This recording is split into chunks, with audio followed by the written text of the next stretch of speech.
bon réveil, ravi de vous retrouver. Merci d'avoir choisi i24 News pour vous informer ce matin à la une de l'actualité. Un virus informatique en charge d'espionner les négociations nucléaires avec l'Iran. Plusieurs hôtels de Genève ont été la cible de ces écoutes discrètes. Israël est soupçonné d'en être responsable. Le scandale de corruption à la FIFA continue de faire des vagues. Cette fois, c'est le mondial 2026 qui est mis en suspens. Les irrégularités supposées dans l'attribution des Coupes du Monde au Qatar et à la Russie pourraient tout chambouler. Et il est de couleur verte, orange ou beige et symbolise la discrimination que subissent les gens du voyage. Il s'agit de ce fameux livret de circulation imposé à ces Français au mode de vie itinérant, mais l'Assemblée nationale vient d'adopter sa suppression. Et au programme également ce matin, cette expérience inédite des soldats autistes enrôlés dans les rangs de l'armée israélienne engagée dans l'unité 9900. Ils déchiffrent les images satellites grâce à leur capacité exceptionnelle. Enfin, après le coup de gueule de Didier Deschamps sur ces joueurs qui se préoccuperaient plus de leur coupe de cheveux que du reste, eh bien on s'intéresse justement ce matin à ces footballeurs spécialistes de l'excentricité capillaire.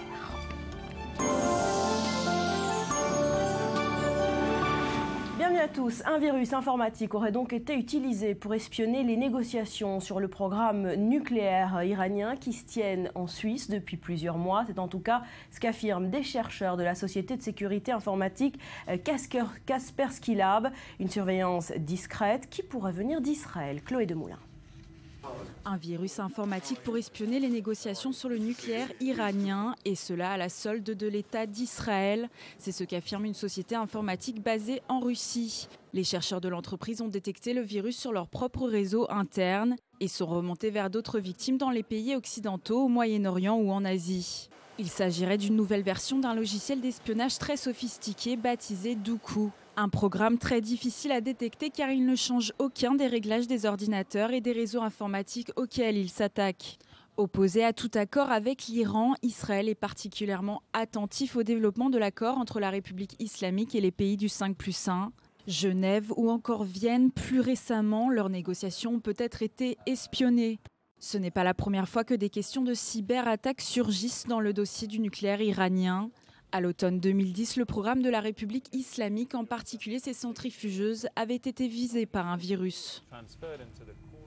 Éléonore, encore une fois, on pourrait croire un scénario quasi hollywoodien. Un réel film hollywoodien, effectivement. Donc tout commence, vous l'avez vu, quand cette compagnie russe Kaspersky, une compagnie de cybersécurité, se lance dans une mission à travers laquelle elle doit analyser les données de millions d'ordinateurs à travers le monde.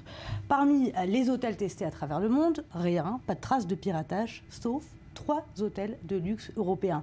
Au début, on ne se rend pas réellement compte qu'il y a un dénominateur commun, mais après des jours de recherche, eh bien, ces 3 hôtels sont bien les 3 hôtels qui ont accueilli les équipes iraniennes et américaines de négociation autour du nucléaire iranien.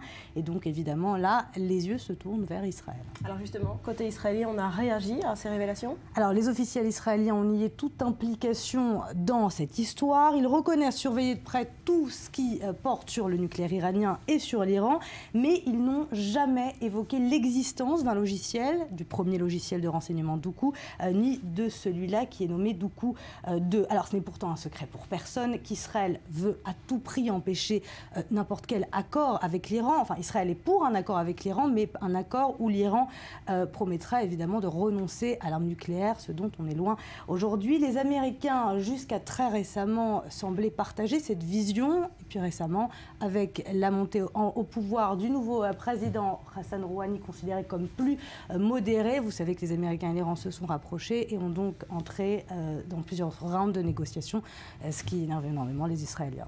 Alors pour finir, Éléonore, est-ce qu'on peut savoir, est-ce qu'on peut prouver qu'Israël est réellement le responsable? Alors pas de preuve encore qu'Israël évidemment est responsable, mais le directeur de la recherche et de l'équipe d'analyse chez Kaspersky a confirmé qu'un des employés de la firme avait reçu un email il y a quelques mois dans lequel une pièce jointe, il ouvre la pièce jointe et ce serait cette pièce jointe qui aurait donc piraté tous ces ordinateurs. Alors pourquoi on pense que c'est Israël? Eh bien, D'abord parce que le premier logiciel d'espionnage Doku était attribué à des Israéliens, que Doku 2 ne peut pas être recréé sans avoir le premier logiciel Doku 1. Et puis bien sûr les circonstances, Israël est bien le pays qui a le plus d'intérêt à collecter des informations sur les négociations autour du nucléaire iranien. Donc bien sûr c'est vers Israël qu'on se tourne. Merci beaucoup Eliana. Allez, je vous le disais, la FIFA a préféré jouer la carte de la prudence en pleine zone de turbulence. Eh bien, la fédération préfère mettre en suspens les candidatures pour le mondial de 2026. La Russie et le Qatar sont évidemment dans toutes les têtes. Les zones d'ombre sur les conditions d'attribution des mondiaux 2018 et 2022 continuent de planer. David Klezewski. L'information a été donnée par le Français Jérôme Valque, lui-même concerné par les affaires de corruption. Le secrétaire général de la FIFA a annoncé que le processus de candidature pour la Coupe du Monde 2026 était suspendu. Concernant les motifs, le bras droit de l'ex-président Sepp Blatter n'a pas tourné autour du pot. C'est en raison de la situation actuelle que la procédure est interrompue, selon ses propres termes. Michel Platini ne s'est pas déclaré surpris. Bon allez, on va travailler un peu messieurs, d'accord ?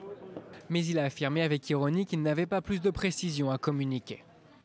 C'est normal, il y avait un processus qui était engagé pour le plus vite possible pour faire un vote en 2017, mais aujourd'hui il n'y a pas de leadership à la FIFA, donc c'est normal que ça soit reporté, c'est bien.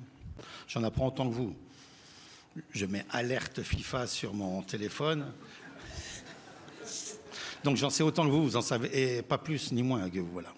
À la fin du mois dernier, la justice américaine avait inculpé 14 dirigeants et partenaires de la FIFA pour des faits de corruption présumés, poussant vers la sortie Joseph Blatter la semaine dernière. Mais avant 2026, il y a 2018. La Russie, pays organisateur, ne veut pas que ces tremblements de terre à répétition qui secouent la FIFA ne viennent troubler aussi leur Coupe du Monde. Jérôme Valque a donc fait le déplacement à Samara, l'un des lieux qui accueillera plusieurs matchs. Il en a profité pour démentir toute implication dans une transaction de 10 millions de dollars sous le coup de l'enquête américaine du FBI. Je suis désolé, je ne sais pas quoi dire de plus. Je n'ai rien de plus à apporter sur cette affaire. Je veux dire, vous avez décidé qu'après Blatter, je dois être la prochaine tête à couper ?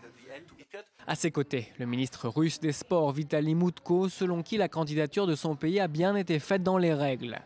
Mais pendant que les chantiers avancent, la possibilité de retirer au Qatar et à la Russie les Coupes du Monde avait été évoquée dès le début de la crise. Maurice, autre développement dans cette affaire, des perquisitions en Argentine cette fois. Effectivement, Barbara, l'enquête sur les corruptions à la FIFA prend pied sur le continent sud-américain. À Buenos Aires, les sièges de 3 entreprises d'hommes d'affaires spécialisées dans le marketing sportif ont été perquisitionnés. Ils sont soupçonnés d'avoir versé des pots de vin à des dirigeants de la FIFA. Ils ont pris la fuite et font l'objet d'une mesure d'extradition par la justice américaine. La justice argentine s'intéresse aussi à eux et a déposé plainte pour blanchiment d'argent et évasion fiscale. Et puis on l'a vu, Jérôme Valque également dans l'œil du cyclone. Oui, l'attribution du mondial 2010 à l'Afrique du Sud est vraiment entachée de corruption. Vous l'avez vu, Jérôme Valls, secrétaire général de la FIFA, est soupçonné d'avoir autorisé le versement de 10 millions de dollars à Jack Warner, vice-président de la FIFA, pour l'attribution à l'Afrique du Sud. Et toujours à propos de l'Afrique du Sud, il faut que vous sachiez que la première Coupe du Monde de l'histoire à se dérouler sur le sol africain aurait dû avoir lieu au Maroc. Le scrutin d'attribution de la Coupe du Monde 2010, réalisé en 2004, aurait été manipulé après que l'Afrique du Sud a été battue au nombre de voix par le Maroc. Et des soupçons sur l'attribution du Mondial 2006 également. Prête à tout pour obtenir l'organisation du Mondial 2006, l'Allemagne n'aurait pas hésité en juillet 2000 à livrer des armes à l'Arabie Saoudite en échange de son vote en faveur de sa candidature. Et encore, avec tout ça, on n'a pas un mot sur l'implication de Sepp Blatter, et non plus des attributions des mondiales 2018 à la Russie et 2022 au Qatar. En attendant, les candidatures pour le mondial de 2026 ont été mises en suspens. Oui, on peut se demander s'il s'agit d'un mouvement de panique à la FIFA ou de la volonté de prendre du recul. Donc, le processus d'attribution du mondial 2026 a été suspendu. La décision devait être prise en 2017 en Malaisie. Les pays candidats pour le mondial 2026, dont le Maroc, les États-Unis, le Canada, le Mexique, devront donc attendre. En tout cas, on a déjà une certitude. Le mondial 2026 ne sera plus attribué par les 28 membres du comité exécutif de la FIFA, mais par l'ensemble des membres du congrès de la FIFA, soit les 209 fédérations affiliées à l'organisation. Et là, c'est la porte ouverte, encore une fois, à la corruption. Merci Maurice. Et quand le foot se mêle à la politique, ça donne une polémique qui joue les prolongations. Manuel Valls au cœur de la tempête depuis qu'il est allé assister à Berlin, vous le savez, à la finale de la Ligue des Champions à bord de l'avion gouvernemental et accompagné de ses enfants. Reste à savoir si la dernière intervention de Michel Platini éteindra l'incendie. Léa Berdugo. Le président de l'UEFA à la rescousse de Manuel Valls.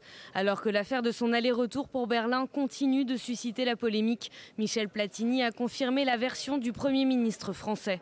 Il a assuré avoir promis à Manuel Valls qu'il l'inviterait si Barcelone était en finale de la Ligue des Champions. Dès la qualification de Barcelone acquise, j'ai tenu parole, je l'ai invité, il m'a répondu qu'il viendrait. La semaine précédente, la finale, le cabinet du Premier ministre a contacté mon bureau pour dire que M. Valls souhaitait me rencontrer en tête-à-tête avant le match. Pour le reste, la polémique qui s'est installée est une affaire franco-française qui ne concerne pas l'UEFA. Matignon aurait ensuite précisé que le Premier ministre avait l'intention d'évoquer deux sujets, l'organisation de l'Euro et la situation du football international après la crise de la FIFA. C'est ce qu'il s'est passé, assure-t-il. Une mauvaise passe pour Manuel Valls selon la presse qui met cette affaire à la une depuis 3 jours. Autre élément qui a fait enfler la polémique, la présence des 2 enfants du Premier ministre dans le Falcon gouvernemental. Le chef du gouvernement a tenu à se justifier en réaffirmant le rôle crucial de la diplomatie sportive. Le sport a un rôle très important grâce aux grands événements internationaux que nous allons accueillir ici en France. Et le rôle du chef de gouvernement, c'est de soutenir ces grands rendez-vous pour la France. Et je continuerai à le faire parce que c'est important pour l'image du pays, pour l'attractivité, pour la compétitivité et pour les emplois. Pas de polémique, restons sur l'essentiel. Malgré les justifications de Matignon qui a présenté ce déplacement comme institutionnel et officiel, le Premier ministre continue de se trouver sous le feu des critiques. Des députés de l'opposition ont exigé de Manuel Valls qu'il rembourse les frais du voyage. Et bonjour à Pascal Perrineau, politologue. Merci d'être avec nous ce matin. Est-ce que Manuel Valls a continué de faire des erreurs dans sa communication autour de cette affaire, son manque de réactivité peut-être également, ou finalement, une fois qu'il a mis le pied dans cet avion, eh bien, le mal était fait et plus rien ne pouvait l'expliquer? Oui, il y a une certaine maladresse de sa part, dans la mesure où dès le congrès de Poitiers, dont il s'était échappé pour se rendre à cette rencontre de football à Berlin, certains de ses proches avaient décelé un problème. Il avait écarté ce problème d'un revers de la main, donc le mal était fait en effet une fois qu'il était monté avec ses enfants dans cet avion pour se rendre à Berlin. Et on le sait maintenant, c'était une visite essentiellement à caractère privé. Mais il aurait très bien pu s'en sortir en disant, bon, bah voilà, un Premier ministre en effet parfois utilise les moyens mis à sa disposition par l'État, mais je rembourse. Or là, et c'est étrange, en matière de communication, le scénario de défense du gouvernement est de tenter de faire croire aux Français qu'il y a eu une rencontre quasi officielle avec l'UEFA. Il y a là, de la part de cet homme qui, il y a encore quelques années, était un des spécialistes de la communication de Lionel Jospin lorsqu'il était au gouvernement de la France, il y a là une ligne de défense qui est une ligne de défense étonnante et qui renforce le problème plutôt que de le résoudre. Tout à fait. Alors pourquoi, d'après vous, comment vous expliquez qu'il ait commis cette faute? Il est pourtant parfaitement conscient du ras-le-bol des Français face aux privilèges, face aux petites corruptions. Pourquoi est-il entré dans ce terrain miné? Si vous voulez, je crois qu'il faut en revenir à des choses fondamentales. Le pouvoir, on le sait, isole. Et quelque part, Manuel Valls, en dépit de son talent, en effet, peu à peu, s'isole dans l'exercice du pouvoir. Le temps politique aussi, lorsqu'on est Premier ministre ou Président de la République, est un temps qui s'accélère, et quelle que soit la qualité de ses collaborateurs, eh bien oui, on peut faire des bêtises. Alors ces bêtises sont d'autant plus sensibles, visibles, on le voit dans les réactions de la presse et les réactions des Français. Un sondage est sorti hier qui montre que 3/4 des personnes interrogées, en effet, condamnent le geste de Manuel Valls lorsqu'il se rend à Berlin. eh bien on s'aperçoit que il y a un faux pas d'autant plus visible que le Parti socialiste, on l'a vu lors du congrès de Poitiers, que le président de la République, que le Premier ministre font beaucoup de leçons de morale et d'éthique vis-à-vis de l'opposition et en particulier vis-à-vis de Nicolas Sarkozy. Alors quand on donne beaucoup de leçons de morale, il faut être à la hauteur de ces leçons de morale. Merci beaucoup Pascal Perrineau. Voilà, reste à savoir s'il en payera le prix politique de ce faux pas. Allez, après l'enquête et l'émotion suscitée par les 2 évacuations musclées des migrants de la Chapelle, eh bien la mairie de Paris envisage désormais la création d'un lieu pour les accueillir. Anne Hidalgo estime qu'ils pourraient de manière plus sereine y décider s'ils veulent ou non demander l'asile en France. Mais l'idée d'un nouveau Sangatte ne fait pas l'unanimité. Elsa Pariante. Les déclarations politiques s'enchaînent sur les migrants. Le ministre de l'Intérieur a dans un premier temps fait valoir l'humanité avec laquelle le gouvernement agit. Asile proposé, hébergement fourni. Les migrants du camp démantelé de la Chapelle se sont vus proposer plusieurs solutions. Anne Hidalgo va quant à elle plus loin. La maire de Paris s'est dite favorable à l'ouverture d'un centre d'accueil pour les migrants. Une sorte de passerelle qui leur laisserait le temps de décider s'ils veulent ou non demander l'asile en France. Malgré cette déclaration, le gouvernement est fustigé de toutes parts.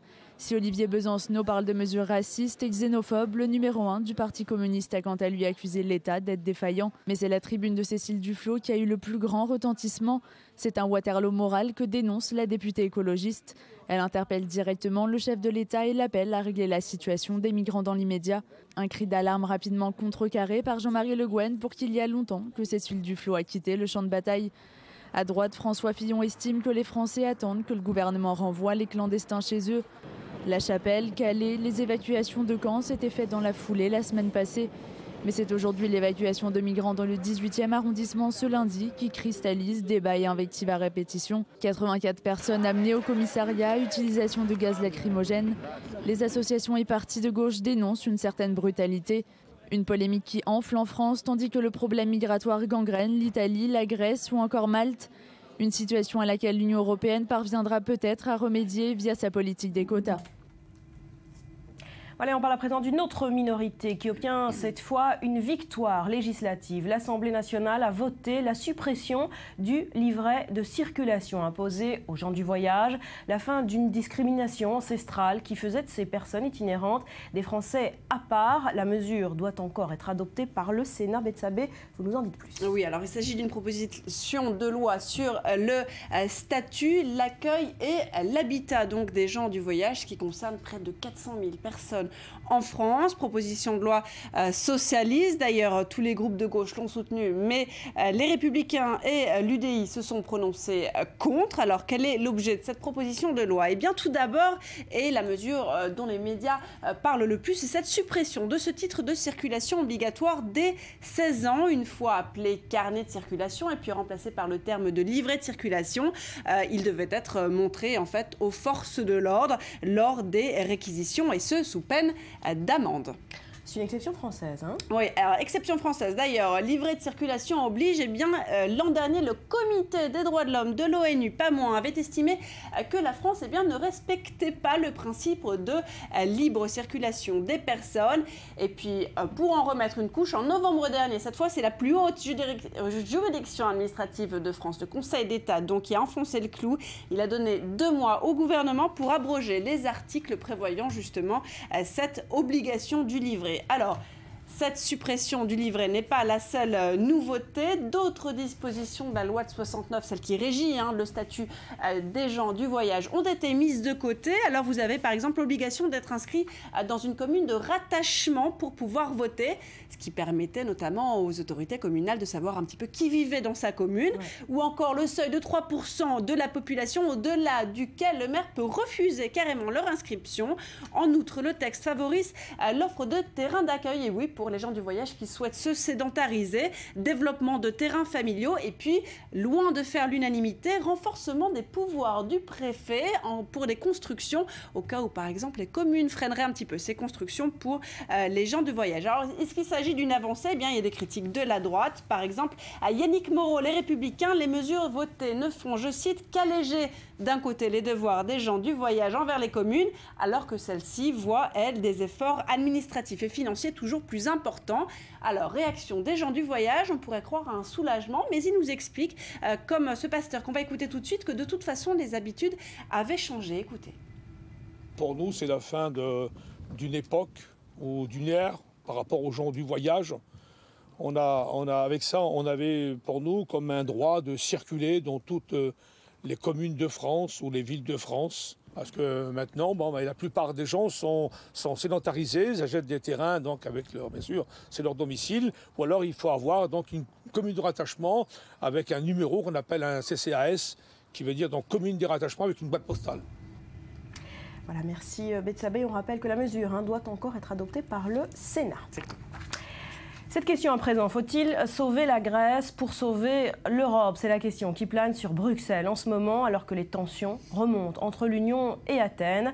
La Commission européenne a en effet fait savoir aux Grecs qu'elle n'était pas satisfaite de ces nouvelles propositions. David Klezewski. Cette rencontre était présentée comme l'un des points d'orgue des négociations financières. Angela Merkel d'un côté, Alexis Tsipras de l'autre. Mais ces discussions bilatérales ont tourné au feuilleton. Entretiens annoncés puis reportés, mais pas tout à fait annulés.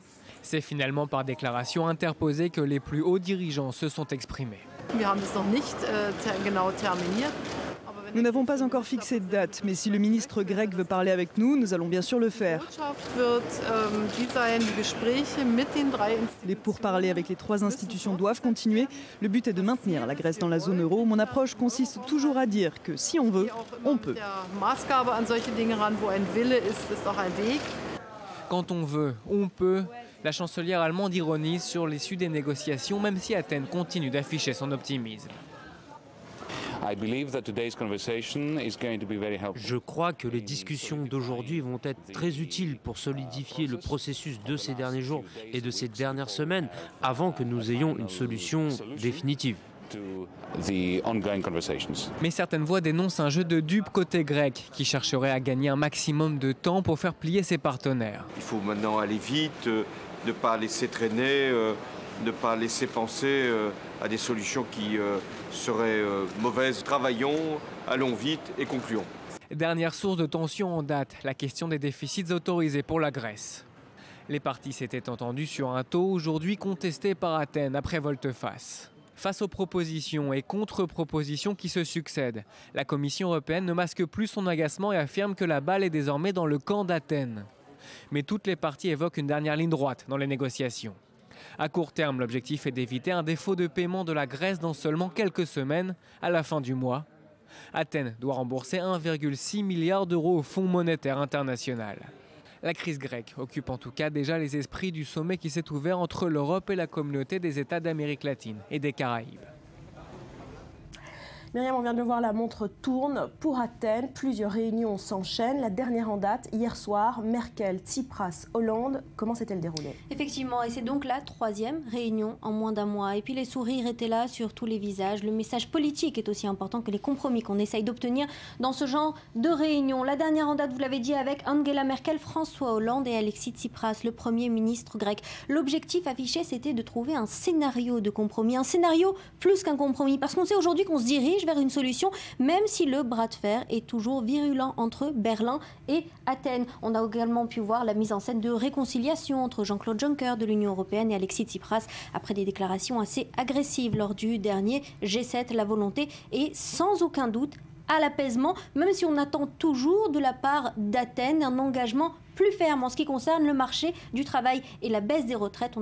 On affirme aujourd'hui qu'Angela Merkel a sans aucun doute assoupli sa position, qu'elle n'attend plus qu'une seule réforme. Reste à voir si Tsipras acceptera plus ou moins rapidement de la lui céder. Alors justement, dans les actes, où en est la Grèce? Alors dans les actes, eh bien, comme d'habitude, Athènes souffle le froid et le chaud, et puis c'est bien sa stratégie, de la même façon que celle de Angela Merkel et celle d'un durcissement tactique, celle de Alexis Tsipras et celle des volte-face permanents. Et la dernière décision de la Grèce, eh bien, c'est l'annulation de la baisse des retraites de 5 à 10% qui avait été décidée en 2012 dans le cadre de ces fameuses politiques d'austérité qui ont été jugées anticonstitutionnelles par le gouvernement en place dirigé par Syriza. Alors un mauvais signal, dirons-nous effectivement, mais d'un autre côté, il y a une claire volonté affichée de réforme du marché du travail, peut-être aussi de coalition, d'élargissement de la coalition grecque. Et là, ce sont sans aucun doute des points positifs. Alors en tout cas, la santé économique de la Grèce est au plus bas. S&P vient encore une fois d'abaisser sa note. Effectivement, et pour sauver l'Europe, il faut sauver la Grèce, et sur ce, tout le monde est d'accord. Et les marchés, eux aussi, craignent toujours ce scénario d'un Grexit, d'une explosion de la zone euro, d'un effondrement de l'Union européenne. Et effectivement, c'est la conclusion de Standard & Poor's, l'agence de notation qui a encore abaissé la note de la Grèce à CCC au lieu de CCC+. Alors ça change quoi? Eh bien, cela dit que si la Grèce ne trouve pas au plus tôt un accord au plus tôt, c'est le 30 juin, avec le nouveau versement du FMI, remboursement du FMI qui est programmé, eh bien, on va vers un défaut de paiement de la Grèce dans les 12 mois. Merci Myriam. Et avant de se quitter pour un nouveau journal direction le Pont des Arts à Paris, une semaine après le retrait des célèbres cadenas de l'amour qui a fait le tour du monde, eh bien la mairie de Paris tente de maintenir l'attraction touristique avec cet artiste franco-tunisien El Saïd qui a présenté ses œuvres, des graffitis tout en rose. Regardez. Fini les cadenas de l'amour et place au graffiti. Des panneaux de street art ont été installés sur le Pont des Arts. Ils sont notamment signés de l'artiste El Saïd. Connu pour ses graffitis inspirés de la calligraphie arabe, ce Français d'origine tunisienne expose ses œuvres aux quatre coins du monde. Je trouvais que c'était audacieux. Audacieux aussi de mettre une phrase en arabe à Paris. C'est pas seulement une langue de terroriste, c'est une langue de tout un peuple à travers le monde, un peuple extrêmement ouvert, avec une dimension, y compris dans sa religion, qui est extrêmement spirituelle. Paris est un véritable océan, jetez-y la sonde, vous n'en connaîtrez jamais la profondeur. Voilà la phrase en arabe qui s'affiche en rose sur le pont. Il s'agit d'une citation du père Goriot, un classique de la littérature française signé Balzac. Face à ce savant mélange des genres, les réactions des touristes sont plutôt partagées. C'est vraiment une combinaison géniale. C'est rafraîchissant de réunir différents types d'art ensemble, avec la structure classique et la modernité des graffitis. Paris est censé être la ville de l'amour et ici nous avons des dessins horribles sur ce pont. Je pense que cela dévalorise le pont et bien que les cadenas n'étaient pas non plus très agréables à regarder, l'idée était belle et romantique. Parmi ses projets les plus importants, El Saïd a travaillé sur la tour Paris 13 ou encore réalisé la décoration d'un minaret de 47 mètres au sud de la Tunisie.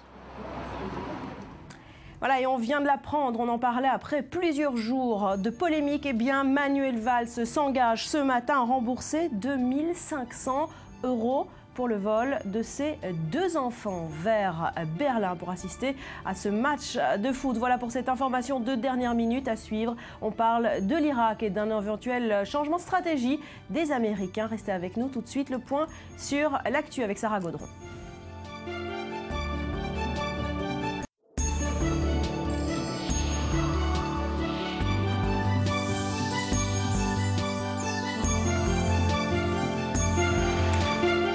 Sur le plateau du Morning, Barack Obama pourrait changer de stratégie en Irak dans sa lutte contre Daesh. Washington prévoit en effet de créer une nouvelle base militaire dans la province irakienne d'Anbar et l'envoi de centaines de soldats supplémentaires pour entraîner les forces locales. Joseph Emmanuel. L'appel du Premier ministre irakien a-t-il été entendu par Barack Obama? Ils sont 450 soldats américains à fouler dans les jours qui viennent le sol irakien. Haider al-Abadi s'était plaint lors de son récent passage en France de ne pas être suffisamment aidé par la coalition emmenée par les Américains. Une coalition arabo-occidentale formée en 2014 et qui combat depuis plusieurs mois les djihadistes de l'État islamique. Barack Obama change donc de stratégie. Il y a tout juste un an, il refusait catégoriquement l'engagement de troupes au sol, n'hésitant pas à contredire de hauts gradés américains. Ce mardi, les 2 hommes se rencontraient en Allemagne, une réunion bilatérale pour parler des succès, mais également des échecs. Nous avons eu des succès, mais également des revers. À Tikrit, par exemple.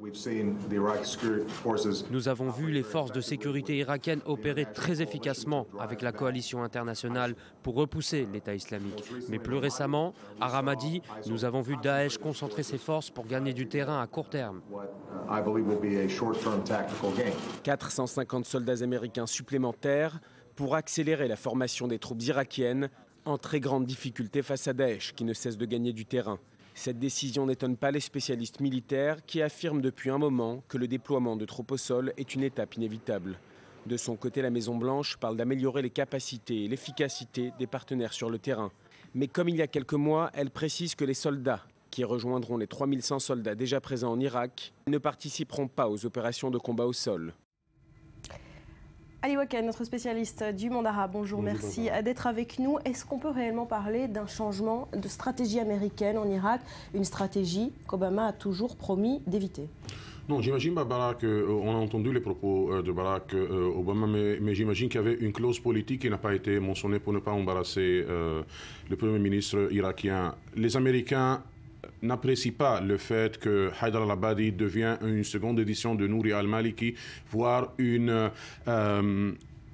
un représentant de l'Iran plus qu'un Premier ministre de tous les Irakiens. Les Américains qui ont fait toute la pression possible pour que Nouri al-Maliki soit remplacé par Haïdar al-Abadi avaient un seul but, que le nouveau Premier ministre irakien réussisse à intégrer les sunnites, la minorité sunnite dans sa bataille contre l'État islamique. Ce qu'on a entendu, c'est qu'il y aura quelques centaines de plus des experts américains qui vont être envoyés en Irak. Je ne pense pas que ça peut changer la donne militaire, pour la simple raison qu'il y a les tribus sunnites qui sont en train encore d'accueillir et de donner toute l'aide logistique et psychologique et politique à l'État islamique. Et sans couper cette corde entre les tribus sunnites et l'État islamique, c'est ce que les Américains avaient réussi de faire en 2006 et ils veulent s'en inspirer, former ces tribus sunnites justement pour combattre à l'époque Al-Qaïda. Est-ce que ça avait fonctionné? Le problème, c'est qu'en 2006, l'Iran n'avait pas l'influence qu'elle a maintenant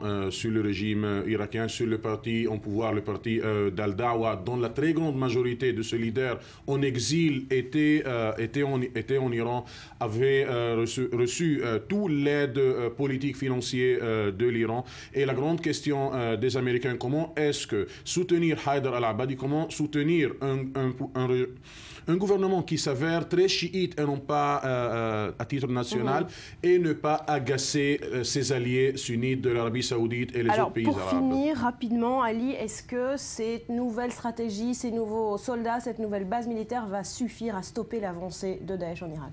On parle de stratégie, on parle de nouvelles stratégies. Barack Obama a dit il y a quelques jours qu'on n'a pas encore défini très clair la stratégie qu'il faut employer. Mais quand on concentre tous les efforts sur l'Irak et on ignore, on néglige la Syrie, on ne peut pas parler d'une stratégie complète. Merci beaucoup, Ali. À peine élu, le nouveau président nigérien promet d'éradiquer un autre groupe terroriste, Boko Haram. Les chefs d'État africains se réunissent en effet aujourd'hui à Abuja pour mettre en place un nouveau plan de lutte contre le groupe islamiste. Explication Ariane Ménage. C'est le plus gros travail du nouveau président nigérian. Il l'avait promis lors de son investiture. Sa priorité est de détruire le groupe islamiste Boko Haram pour sortir son pays de l'insécurité. Après une première réunion des grands chefs militaires africains mardi dans la capitale nigériane, ce sont les chefs d'État de la future coalition qui se réunissent aujourd'hui. Les voisins du Nigeria, le Tchad, le Bénin et le Niger participent à cette réunion, tous menacés par l'action du groupe islamiste. Ce meeting, je l'espère, nous permettra d'avoir le soutien nécessaire, politique comme financier, pour la création d'une force et d'une mission internationale.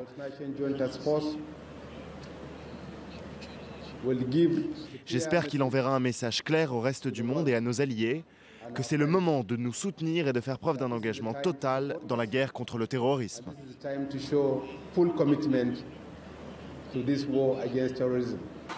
Cela fait maintenant 6 ans que Boko Haram sévit dans la région. Selon l'ONU, 15 000 personnes sont mortes depuis 2009 à cause de l'insurrection islamiste et sa répression par l'armée. Près de 1,5 million de personnes ont dû fuir leur maison. Boko Haram a aussi choqué l'année dernière en enlevant plus de 200 lycéennes chrétiennes. Nous ne pouvons pas proclamer la victoire contre Boko Haram tant que les filles de Chibok et toutes les autres personnes innocentes sont encore retenues en otage par les insurgés. Boko Haram est un groupe sans pensée, sans Dieu, qui est loin de ce qu'est l'islam. Les chefs d'État africains vont s'efforcer aujourd'hui de créer une force militaire plus homogène, soutenue par l'Union africaine. Mouhamadou Bouhari s'est déjà rendu au cours de ses 15 premiers jours de mandat au Niger et au Tchad. Il est aussi venu chercher l'aide des Occidentaux à la réunion du G7 dimanche en Allemagne. Il y a demandé un renforcement de l'aide, notamment en matière de renseignement et de formation. Et on reparle ce matin de la cyberattaque contre TV5 Monde. Selon les premiers éléments de l'enquête, eh bien, vous le savez, elle aurait été menée par des hackers russes. Des révélations qui minorent la piste djihadiste, initialement privilégiée par le gouvernement. Rudy, d'abord, première question, pourquoi TV5 a été hacké? Qui sont ces hackers? TV5, c'est un symbole évidemment de la France, mais aussi de l'Europe. Et dans le contexte qu'on connaît actuellement sur l'Ukraine, il y a un symbole, bien que ces hackers russes de très très haut niveau se soient cachés derrière la bannière de l'État islamique. Voilà, qui est une explication. Alors on comprend, hein, Rudy, que cette attaque est une attaque de grande envergure qui a paralysé totalement la chaîne, pas seulement sa diffusion, mais finalement tout son fonctionnement. Est-ce qu'on peut imaginer une attaque similaire sur d'autres chaînes télé? Déjà, ce qu'il faut comprendre, c'est que ce n'est absolument pas une première. En 2013, la Corée du Nord, des hackers de Corée du Nord avaient hacké une télé, 3 télévisions. Ils avaient pris le contrôle de 3 chaînes sud-coréennes. Alors avant de voir, en effet, hein, si ces attaques peuvent concerner d'autres chaînes en France, comme TF1 ou M6, déjà il faut comprendre la méthode qu'ont appliquée ces hackers. C'est une méthode qui est très sophistiquée, qui n'est pas à la portée de tous et qui s'appelle l'élévation des privilèges. Le principe est simple, vous rentrez dans le système via un seul ordinateur, donc dans le cas de TV5 Monde, les pirates se sont introduits dans le système par un ordinateur de post-production, de production qui contrôlait les caméras automatiques sur le plateau, donc un ordinateur complètement anodin. Et à partir de là, ils s'y sont d'ailleurs entrés en devinant le mot de passe, hein, d'où le fait de bien protéger ces mots. C'était très simple, l'entrée dans le réseau était très simple. Et une fois dans le réseau, ils ont obtenu progressivement, ils ont en quelque sorte gravi les échelons de semaine après semaine, passant d'ordinateur en ordinateur et finalement de service en service. Et ils ont ensuite pris le contrôle de 3 choses: les réseaux sociaux, le site internet et le plus important, les moyens de production de la chaîne, c'est-à-dire les moyens de diffusion. Ça veut dire salle de montage, caméra, moyens de diffusion. Et TV5 Monde a encore aujourd'hui beaucoup de mal à s'en remettre techniquement depuis avril, car des composants logiciels qui sont indispensables à la bonne marche de la chaîne ont été tout simplement détruits à distance. Regardez, c'était un message sur Facebook et non pas sur TV5 du patron de TV5, Yves Bigot. C'était quelques heures après l'attaque et vous voyez dans ses yeux l'ampleur des dégâts. Le 8 avril à 22h, heure de Paris, TV5 Monde a été victime d'une cyberattaque extrêmement puissante. Ce piratage a conduit l'ensemble de nos 11 chaînes, les 9 généralistes et les 2 thématiques, à virer à l'écran noir, et nous avons dans le même temps perdu le contrôle de nos réseaux sociaux et de nos sites internet. L'ensemble de nos équipes travaillent d'arrache-pied depuis pour rétablir les programmes auxquels vous êtes habitués.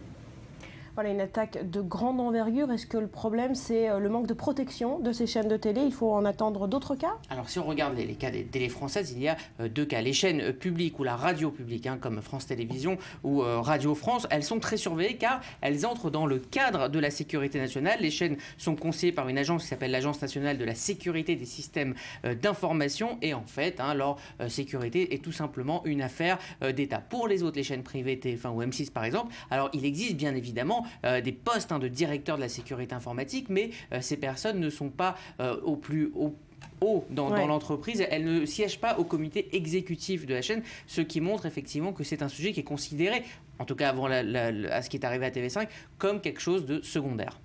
Est-ce qu'il existe des solutions pour mieux protéger les télés et les radios? Alors à cette question, les experts répondent qu'il faut plus d'étanchéité sur les réseaux, c'est-à-dire éviter un maximum les contacts avec l'extérieur, les clés USB, les connexions à Internet, mais ce qu'il faut surtout éviter, c'est de mélanger, c'est-à-dire ce qui fait fonctionner l'entreprise, la compta, les imprimantes, etc., et les moyens de production, parce que via ces ordinateurs, on peut rentrer dans les moyens de production, et voilà, c'est donc le plus important. En tout cas, mener ce genre d'attaque est extrêmement pointu, il faut quand même le rappeler, et vu qu'il existe désormais un précédent, toutes les chaînes, à mon avis, vont devoir revoir leur sécurité. Merci Rudy. Et dans le reste de l'actualité, 3 infos, 3 images, commentaires, Solal Azerwal. En Centrafrique, un casque bleu est accusé d'agression sexuelle sur mineurs. L'ONU s'empare immédiatement de l'affaire et ouvre une enquête. La MINUSCA, mission onusienne en Centrafrique, dévoile les travers de cet abus sexuel sur enfants. L'enquête est ouverte. À Washington, Ségolène Royal mobilise autour de la question climatique. En déplacement aux États-Unis, la ministre française de l'écologie prépare la prochaine conférence mondiale sur le climat, qui se tiendra en janvier à Paris.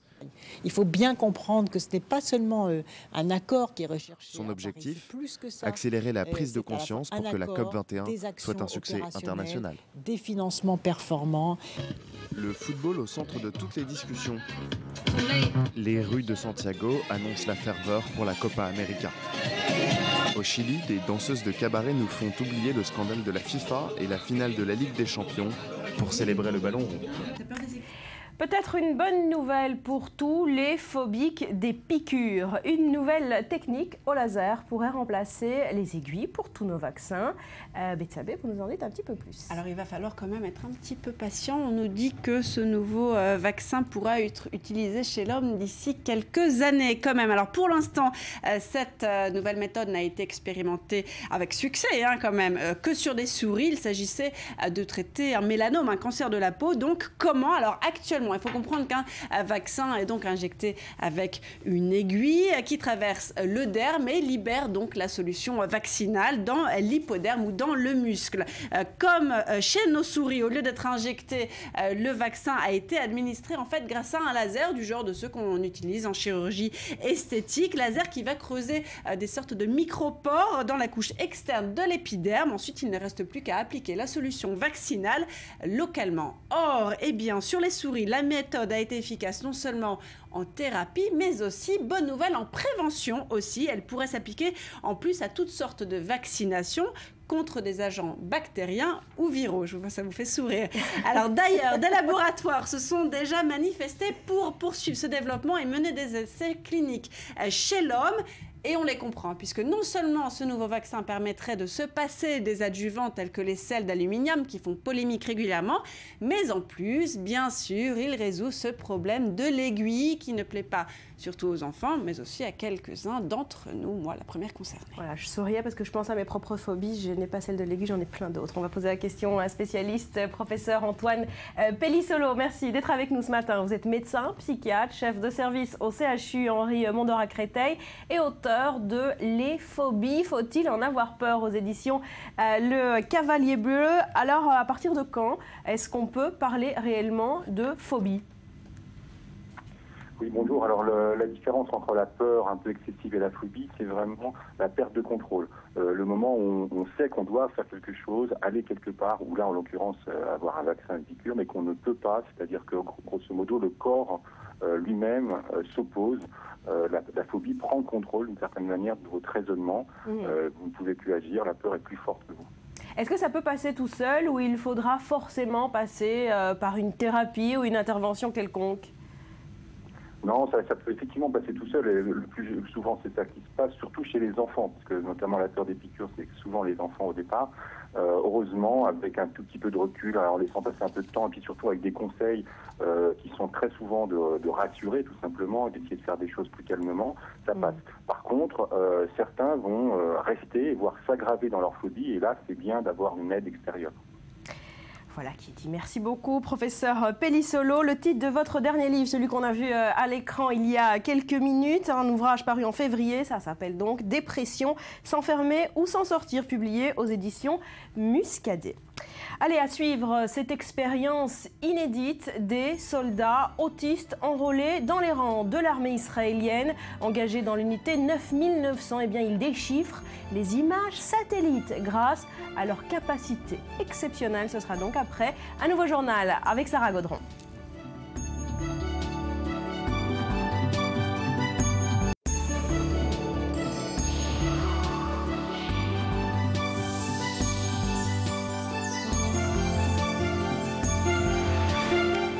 9h12 à Tel Aviv. Merci d'être avec nous. C'est le Morning sur i24 News et on poursuit avec le chef d'état-major américain, le général Dempsey, qui poursuit sa visite israélienne démarrée en début de semaine. Hier, il a rencontré le président de l'État, Reuven Rivlin.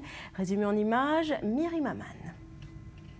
Martin Dempsey poursuit sa visite en Israël. Mercredi, le chef d'état-major interarmé des États-Unis a été reçu par le président israélien. Reuven Rivlin a profité de la rencontre pour envoyer un message à Washington concernant le sort des Druzes syriens. Israël peut se défendre. L'existence du peuple druze se trouve, lui, malheureusement réellement menacé, et cela démontre son besoin de se protéger, de pouvoir se défendre lui-même. Et personne ne le sait mieux que vous. Situés à la frontière avec Israël, ces Druzes sont menacés par le Hezbollah, une situation inquiétante pour les Druzes et une menace pour les Israéliens. Martin Dempsey a déclaré avoir compris les préoccupations sécuritaires d'Israël. Je pense que vous avez efficacement exposé les raisons mêmes de ma présence ici pour mieux comprendre l'armée israélienne, les menaces, les défis sécuritaires et pour évaluer ce que nous pouvons faire ensemble pour y remédier. La situation régionale a également été au menu des discussions du général américain mardi lors de sa rencontre avec son homologue israélien Gadi Eisenkot et le ministre de la Défense Moshe Ya'alon. L'occasion pour le chef d'état-major interarmé des États-Unis de rappeler l'étroite collaboration militaire entre les deux pays. Les problèmes auxquels nous sommes confrontés, nos intérêts communs exigent que nous ayons ce genre de collaboration. Je n'imagine pas un monde sans cette collaboration. Le nucléaire iranien est également au centre de cette visite. Martin Dempsey tente de rassurer les Israéliens concernant l'accord qui se dessine entre les grandes puissances et Téhéran, Israël qui s'oppose à tout compromis avec le régime des ayatollahs. Allez, il est l'heure de se plonger dans la presse du Moyen-Orient ce matin. Maurice, à la une des journaux israéliens, l'Iran, précisément, et cette affaire d'espionnage. Exactement, et on commence par Israël Hayom qui titre « Les virus ont des oreilles ». C'est le titre donc imaginé par nos confrères d'Israël Hayom pour illustrer l'information révélée par le Wall Street Journal. La société de protection informatique russe Kaspersky aurait identifié un virus sophistiqué dans les systèmes informatiques des hôtels de Lausanne où étaient hébergés les négociateurs occidentaux et iraniens. Selon Kaspersky, le programme d'espionnage des données ressemble comme un frère au virus Doko, dont le développement est attribué à Israël. On passe à Yediot Ahronot avec ce commentaire sur cette affaire. Ces dernières années, écrit le quotidien, Israël a toujours démenti toutes les insinuations lui attribuant des tentatives d'espionnage de son allié américain. Mais aujourd'hui, de nouvelles insinuations se font jour. Les oreilles israéliennes ont écouté tout ce qui se passait dans les salles des pourparlers tenus à huis clos entre les grandes puissances et l'Iran. Et bien que ces rumeurs aient pris de l'ampleur, Israël réagit par un silence fracassant. Et on passe au Jerusalem Post, qui est très prudent. À Jérusalem, les services du Premier ministre ou le ministère des Affaires étrangères n'ont fait aucun commentaire sur ces informations. Le Jerusalem Post admet aussi qu'il n'est pas en mesure de vérifier les allégations du Wall Street Journal. Quant à la société antivirus Kaspersky, elle refuse de répondre aux sollicitations du Jerusalem Post. Et à la une du Haaretz ce matin, une autre affaire. Les juges de la Cour pénale internationale se rendront bien en Israël et dans les territoires palestiniens après une plainte déposée par l'autorité palestinienne. Oui, une date a semble-t-il été fixée. Il s'agit du 27 juin. La Cour pénale internationale de La Haye constitue une délégation chargée de se rendre en Israël pour vérifier s'il y a lieu d'ouvrir une enquête sur les accusations de crimes de guerre dans les territoires palestiniens. Des sources palestiniennes, les membres de cette délégation devraient être sur place à la fin du mois. Les sources palestiniennes prétendent également que si les États-Unis demandent au Conseil de sécurité des Nations Unies d'annuler cette enquête, la Russie et la Chine se sont déjà engagés à utiliser leur droit de veto. Voilà, et c'est dans ce contexte qu'on apprend par l'agence de presse palestinienne que Mahmoud Abbas pourrait revoir les accords de paix avec Israël.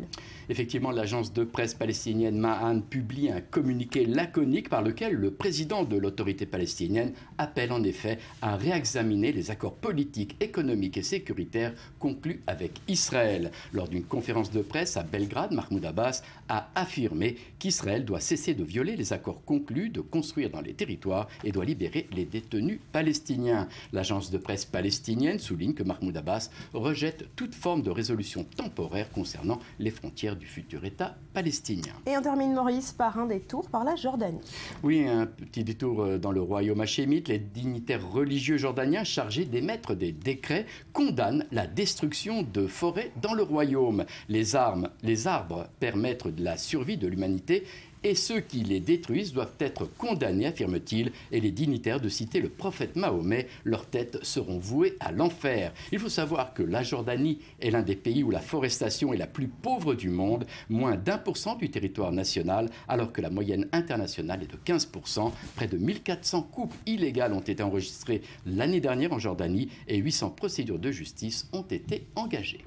Merci Maurice. Allez, on poursuit avec cette expérience inédite des soldats autistes enrôlés dans les rangs de l'armée israélienne. Ils donnent à leurs collègues une nouvelle image de leur maladie, mais sont surtout très efficaces. Engagés dans l'unité 9900, eh bien, ils déchiffrent ces images satellites grâce à leur capacité exceptionnelle.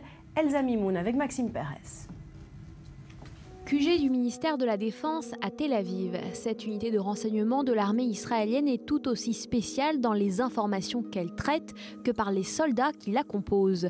Atteint d'autisme, un trouble qui affecte l'aptitude à la communication et rend l'intégration sociale très difficile, ces jeunes Israéliens à peine âgés de 18 ans effectuent leur service militaire comme tout autre citoyen. Je décrypte les photos satellites dans l'unité 9900. Je suis arrivé dans cette unité dans le cadre du projet Voir loin et je fais mon service militaire. C'était important pour moi de contribuer comme tout autre citoyen. La plupart de mes camarades au lycée n'étaient pas dans mon cas et ont fait un service normal. Moi, je me suis porté volontaire. L'unité spéciale des renseignements 9900 se consacre à l'interprétation de photographies aériennes ou satellites et compte une section très particulière composée de soldats autistes. Ces jeunes sont spécialement recrutés pour effectuer ce travail compte tenu de leur capacité visuelle et analytique bien au-dessus de la moyenne qui leur permet de remarquer les plus petits détails que la plupart des gens ne détectent pas. Des informations indispensables aux combattants qui planifient des missions sur le terrain. Le plus dur, c'est la compréhension des informations, parce qu'au début, on reçoit des données qu'on ne comprend pas, et ça prend du temps, mais par la suite, cela devient plus facile. On s'habitue. Le travail est intéressant et stimulant. J'ai le sentiment qu'on m'a donné des fonctions qui me conviennent. Des difficultés rencontrées, certes, mais cela reste minime par rapport aux énormes progrès que cette expérience leur permet d'acquérir. Encadrés par plusieurs lieutenants ainsi qu'une équipe de thérapeutes, ces jeunes sont prêts à affronter le stress qu'engendre leur mission. Nous voyons tout le temps des changements. Ils ne cessent de progresser dans des petites choses, par exemple, dans la façon dont on s'adresse à un commandant. On constate qu'ils sont de plus en plus autonomes et bien évidemment, cela se ressent dans leur travail d'analyste.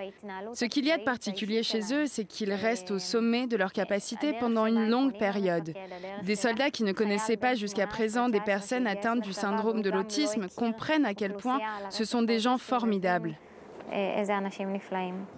Faire mieux connaître cette communauté à la société afin de les intégrer, c'est le pari de Tal Vardi, militaire de carrière et initiateur de ce programme, qui a vu le jour il y a maintenant 2 ans et dont les résultats ont dépassé toutes les espérances. Aujourd'hui, nous faisons passer des tests dans plusieurs nouveaux domaines, comme le fonctionnement de logiciels, la recherche d'informations, en dehors de l'outil Internet, ou encore un travail manuel pour entretenir les équipements. C'est donc un jour spécial pour nous car la 3e session va ouvrir en juillet. On doit trouver les bons candidats. Cependant, Tal Vardi garde les pieds sur terre et ne perd pas de vue la raison d'être de ce programme.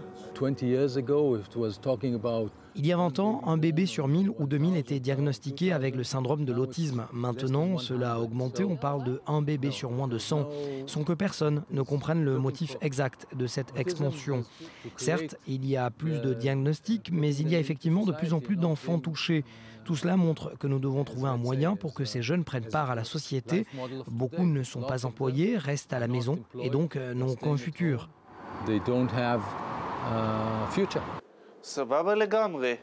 Je me sens bien.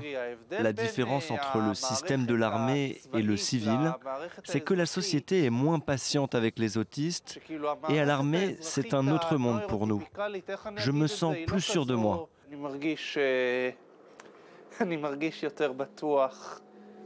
Se sentir utile, à sa place, transformer les difficultés en force, un gage d'avenir pour cette communauté trop longtemps cible de préjugés.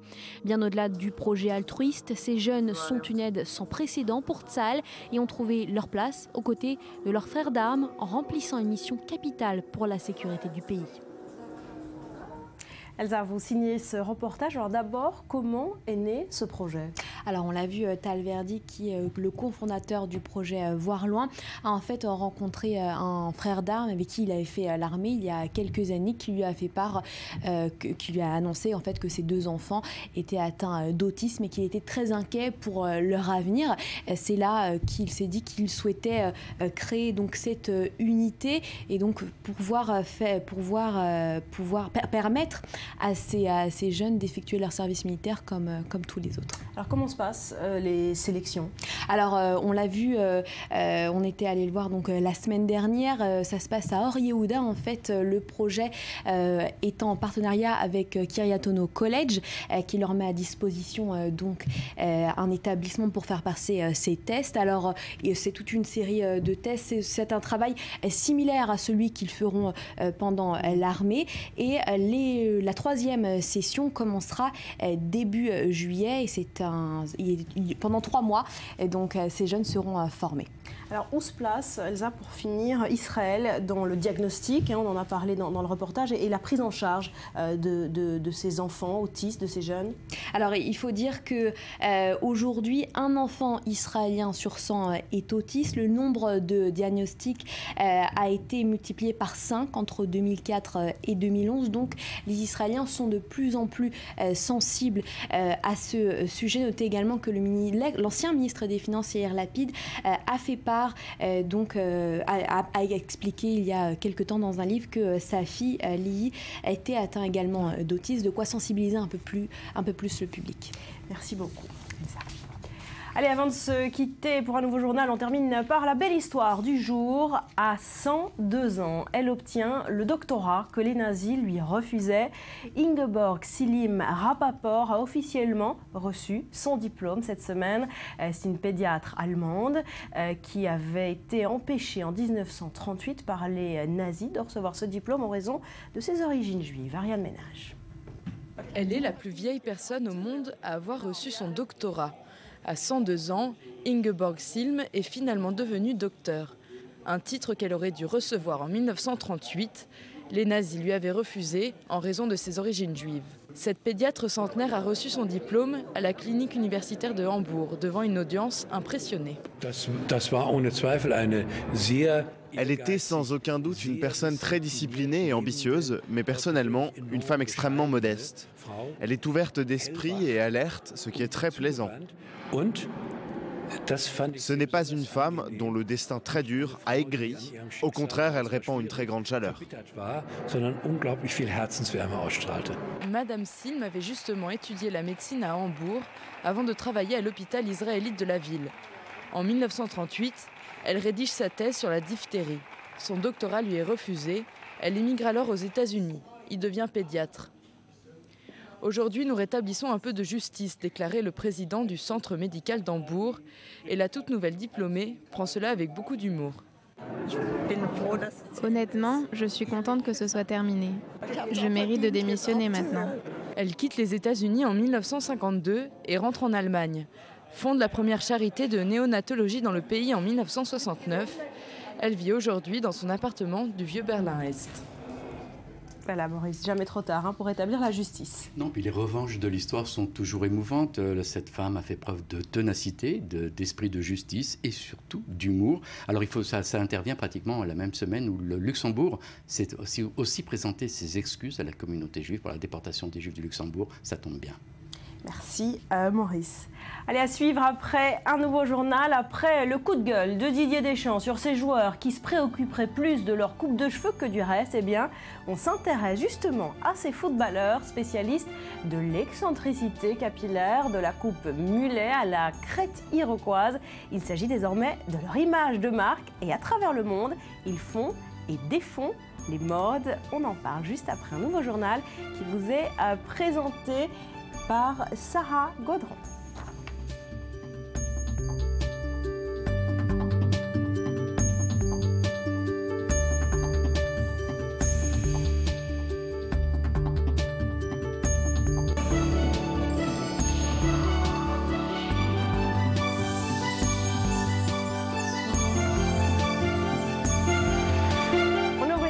Cinéma à présent avec vous, Laetitia, bonjour. Je vous propose tout d'abord d'écouter Yvan Attal en tournage en ce moment en Israël. Il est au micro de Valérie Abécassis pour le Culture Mag. Il évoque son dernier film et l'antisémitisme en France. Écoutez. En fait, c'est un film à sketch. Chaque sketch est un cliché antisémite. On passe par les Juifs sont partout, les Juifs ont de l'argent, les Juifs s'entraident, le complot juif, les Juifs ont tué Jésus, ras-le-bol de la Shoah et Israël. Et donc chaque sketch, chaque cliché est traité, chaque histoire est un cliché antisémite, donc une histoire courte sur ce sujet-là. Et en fait, l'idée, c'est de démonter les clichés antisémites sous forme de comédie, quoi. Entre les sketchs, il y a un lien d'un rôle que je joue, d'un type qui va voir son psy, qui lui dit moi je vois et je sens de l'antisémitisme ici, tout le monde me dit que j'exagère et que je suis paranoïaque, d'où ma présence chez le psy. J'ai pas peur, je suis un peu inquiet. Ça veut dire j'ai des enfants, je grandis dans un pays qui commence un peu à m'inquiéter.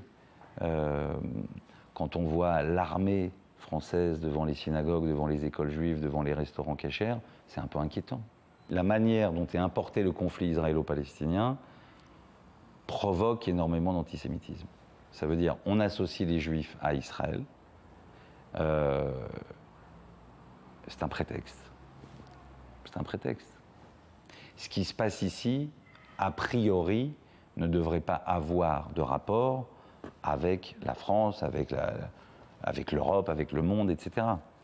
Qu'on ne soit pas d'accord avec la politique de l'État d'Israël, on n'est pas d'accord avec la politique de l'État d'Israël.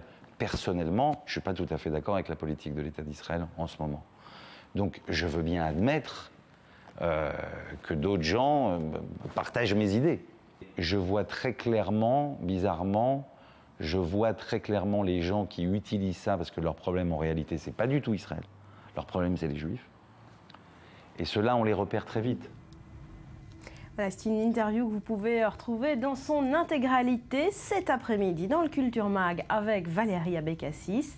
L'heure du rendez-vous, 15h10, heure de Paris. Laetitia, c'est un film que vous connaissez de près. Oui, c'est vrai, j'en reviens en fait. J'ai tourné dedans pendant 2 jours. Alors là, on était dans un ton un peu grave, mais il faut savoir quand même que c'est un film qui est extrêmement drôle. C'est une comédie. Et c'est vrai que c'était une expérience absolument formidable. Yvan Attal, pour beaucoup, c'est l'acteur Yvan Attal. Pour beaucoup d'autres, c'est le réalisateur Yvan Attal. Moi, j'ai eu l'occasion de bosser avec lui en tant uniquement que réalisateur. Et c'est vraiment une expérience à retenir. Et c'est quelqu'un qui sait ce qu'il veut et qui, comme vous le disiez, est toujours monté au créneau pour ses idées et les défend corps et âme. Et c'est un vrai beau projet de film et j'espère vraiment que ça va marcher. Allez, merci. Voilà, exactement. On parle aussi d'un autre film ce matin que vous venez nous présenter. Il est turc cette fois, ça s'appelle Mustang. Il sort mercredi prochain et il a fait déjà beaucoup parler de lui à Cannes. Voilà, ça a été dévoilé lors de la quinzaine des réalisateurs. Ça raconte le destin de 5 sœurs, un petit peu fofolles, qui sont animées par le même désir de liberté. Et elles détournent les limites qui leur sont imposées. Ça se passe dans un village reculé en Turquie. Et le quotidien de ces jeunes filles va va changer du jour au lendemain après avoir innocemment joué avec des garçons. Et alors là, bien, la maison familiale devient une prison et les mariages commencent à s'arranger. On regarde ça tout de suite en images. Her şey göz açıp kapayana kadar değişti. Önce rahattık. Ve birden her şey boka sardı.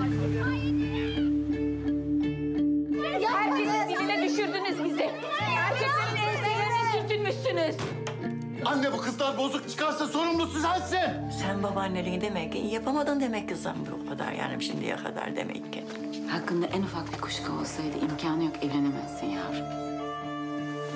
Ve şekilsiz bok rengi elbiseler giyme sırası bize gelmişti. Verniyor biraz daha. Ne? Amcam böyle görsün de sen aklın başına gelsin. Babaanne ben ikini seviyorum. Eğer beni ondan başka biriyle evlendirmeye kalkarsan çığlığı basarım. Ne diyorsun sen?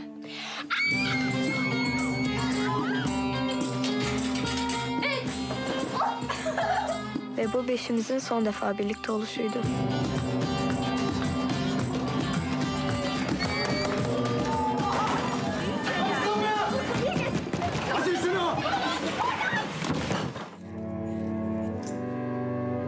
İlk fırsatta gideceğiz.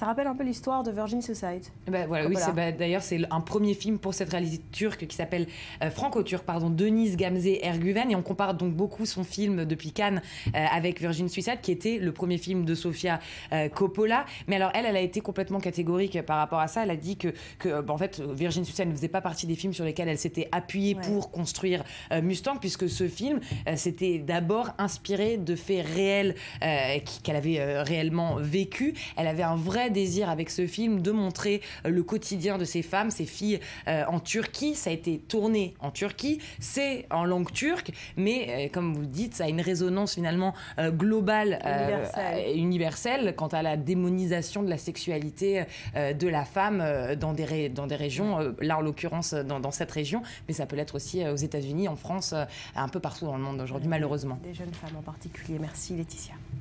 Allez, un mot de sport à présent, Rudy. On va parler dans un instant des coupes de cheveux des footballeurs. On en parle beaucoup en ce moment, mais avant cela, du basket. Et le feuilleton à suspense de la finale NBA aux États-Unis. Les Cavs de Cleveland mènent 2 victoires à 1 après un nouveau succès sur Golden State, grâce une nouvelle fois à une performance hors norme de LeBron James. Lise Barenbaum. Cleveland prend l'avantage sur Golden State en finale NBA. Les hommes de David Blatt en sont à 2 victoires contre 1. Hier soir, Cleveland l'a emporté 96-91 à Oakland pour le 3e match de la série. LeBron James a signé une performance exceptionnelle en cumulant 40 points, 12 rebonds, 8 passes, 4 interceptions et 2 contres. La star des Cleveland Cavaliers établit ainsi un nouveau record de points sur les 3 premiers matchs de la finale, avec 123 points au total, plus qu'aucun joueur dans l'histoire, que ce soit Michael Jordan, Magic Johnson ou Kobe Bryant. La victoire n'est pas loin et je fais tout mon possible pour qu'on y arrive. Je sais que vous m'entendez tout le temps dire que les efforts à faire sont colossaux et c'est ce que j'essaie de mettre en place. J'essaie de mettre le plus de paniers possible, je fais de mon mieux pour aider notre équipe à gagner, c'est tout ce qui compte. L'autre héros de la soirée pour Cleveland, c'est Matthew Dellavedova. Le meneur australien, remplaçant de Kyrie Irving, a apporté 20 points, 5 rebonds et 4 passes. Une hargne qui a même dérangé le meneur des Warriors et MVP de la saison, Stephen Curry, qui reste néanmoins positif. Nous avons la profondeur de jeu, nous avons le talent pour y arriver, que nous jouions à domicile ou à l'extérieur. Nous n'avons aucune excuse pour les 3 premiers quart-temps. Nous avons joué dur, nous étions investis, mais les résultats n'ont pas suivi. Quand nous sommes à l'extérieur, il faut que nous jouions à fond librement. Nous devons attaquer pour gagner cette finale. Les Warriors ont compté jusqu'à 20 points de retard dans le 3e quart-temps. Ils ont relevé la tête dans la dernière période, à l'image de Curry qui a marqué 27 points. Les Warriors sont même revenus à 1 point, 81-80, mais n'ont pas réussi à prendre le dessus. Golden State se retrouve dans la même situation que lors de la demi-finale de conférence Ouest contre Memphis, avec 2 défaites consécutives. Curry et ses coéquipiers avaient alors trouvé les solutions pour s'imposer en 6 matchs. Les Cavaliers, eux, ne sont plus qu'à 2 succès du premier titre NBA de leur histoire. Les deux équipes se retrouveront jeudi à la Quicken Loans Arena pour la 4e manche. Après le coup de gueule de Didier Deschamps sur ces joueurs qui se préoccuperaient plus de leur coupe de cheveux que du reste, eh bien on s'intéresse justement à ces footballeurs spécialistes de l'excentricité capillaire, de la coupe mulet à la crête iroquoise.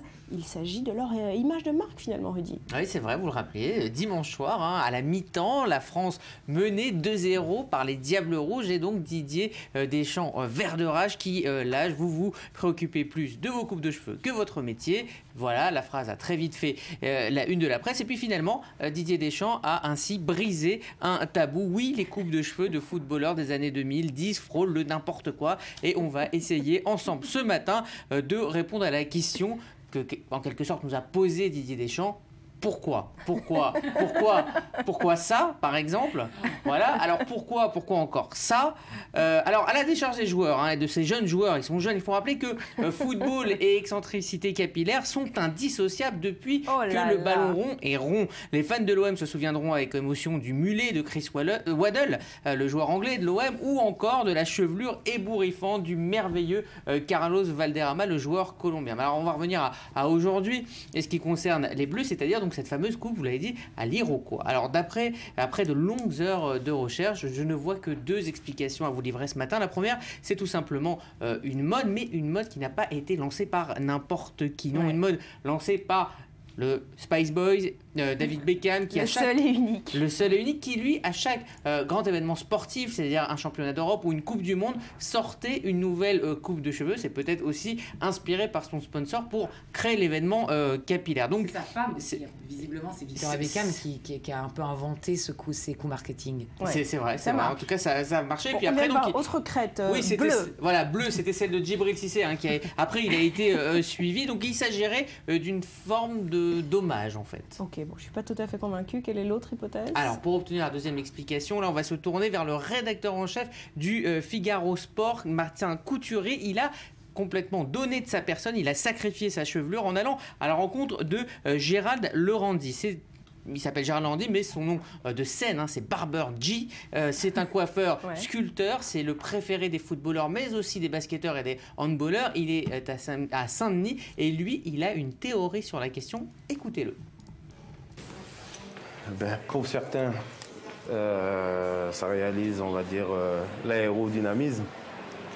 Donc ça reste psychologique, pour eux, avec la crête, ils vont plus vite. Ils taillent le vent, comme certains disent. Et puis après, voilà, après chacun sa conception de la chose. Bien sûr.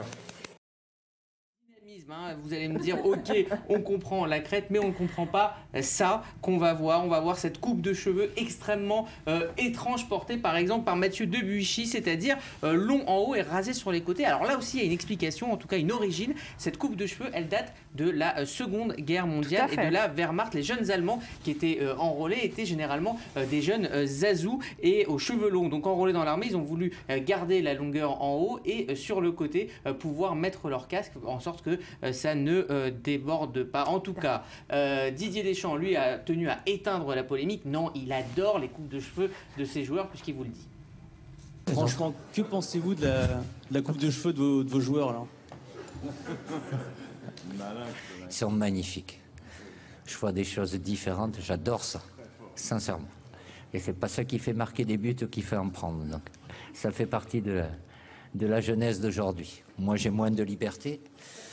Je fais un petit clin d'œil, Guy Stéphane, mon adjoint, encore moins. C'est comme ça. Mais ça me gêne pas du tout. Pas du tout. Voilà, ça ne le gêne pas du tout et nous on adore. Merci Rudy. Allez, on termine en musique avec le portrait de l'une des vedettes de The Voice en France, Sharon Laloum, 25 ans. Avant de chanter à Paris au mois de juillet, elle est revenue sur sa terre natale en Israël, Sandy Fortis et Nasseb Safadi. Oh, I feel the boom and the big beating in my broken heart. C'est avec cette reprise, Mi Soul, Mi Rap de ce classique de Gainsbourg que Sharon Laloum a séduit les jurés de The Voice.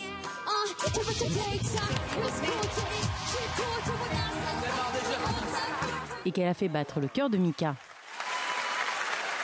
Loin des plateaux français, aujourd'hui c'est dans la maison de ses parents en Israël que la jeune chanteuse répète les chansons de son premier concert dans sa ville natale, Rishon LeZion. Told you come on, pull my Mes parents, ils ont fait leur Aliyah il y a 40 ans maintenant. Et moi, je suis née ici. J'ai vécu toute ma vie en Israël. Et il y a 3 ans maintenant, on m'a proposé en fait de venir en France. Et depuis, j'habite à Paris. Et voilà, je découvre ma double culture. À 25 ans, Sharon Laloum a déjà fait un petit bout de chemin. Ses premières scènes, elle les a faites à l'âge de 10 ans sur une chaîne nationale israélienne.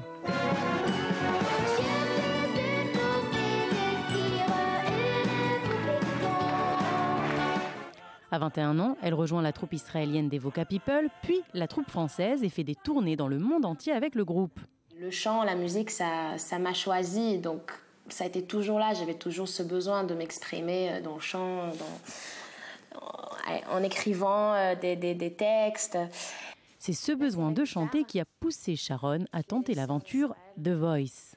The Voice, ça m'a changé la vie, on peut dire comme ça, parce que je suis venue en France avec un rêve de faire ma carrière solo.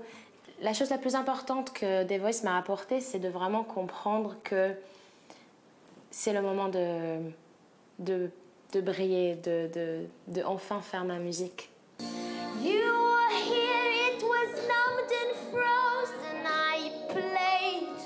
Sa musique, elle la partage avec Méni, son amie d'enfance. Depuis l'été dernier, les deux artistes écrivent et composent ensemble, mais à distance, entre Paris et Rishon LeZion. Son projet désormais abouti, le présenter chez elle pour la première fois, semblait être une évidence. Et c'est au Pokna, un petit bar à quelques minutes de la maison de ses parents, qu'elle a choisi de faire découvrir ses créations.